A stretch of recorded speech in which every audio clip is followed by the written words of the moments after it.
আপনি প্রতিদিন যে লবণ খাচ্ছেন সেটাই ধীরে ধীরে নষ্ট করছে আপনার মূল্যবান কিডনি। আপনার রান্নাঘরের লবণের ডিব্বাটাই হতে পারে আপনার শরীরের সবচেয়ে নীরব শত্রু।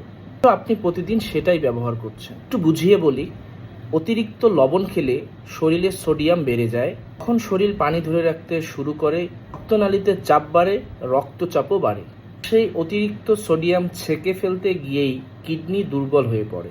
কিন্তু বিষয়টা এখানেই শেষ না। WHO এর তথ্য অনুযায়ী দিন 5 গ্রামের বেশি লবণ খেলে স্ট্রোকের ঝুঁকি বাড়তে পারে প্রায় 23% পর্যন্ত। আর গড়ে একজন বাংলাদেশি প্রতিদিন সেই সীমার প্রায় দ্বিগুণ লবণ খাচ্ছেন। সবচেয়ে অবাক করা বিষয় হলো, আপনি হয়তো ভাতে লবণ কম দেন, কিন্তু বিস্কুট, চিপস, সস, কর্নফ্লেক্সেও লুকিয়ে আছে প্রচুর সোডিয়াম, যা বেশিরভাগ মানুষ খেয়ালই করে না। তাহলে এখন কি করবেন? রান্নায় লবণ কমিয়ে লেবু, ধনেপাতা বা মশলার স্বাদ বাড়ান। কম লবণেও খাবার সুস্বাদু লাগবে। প্যাকেটজাত খাবারগুলি কেনার সময় সোডিয়াম দেখে কিনুন। 600 mg এর বেশি মানেই সেই প্যাকেটজাত খাবারে হাই সল্ট আছে। আর এরকম তথ্যবহুল রিলস পেতে প্রতিদিন আমাকে ফলো করুন।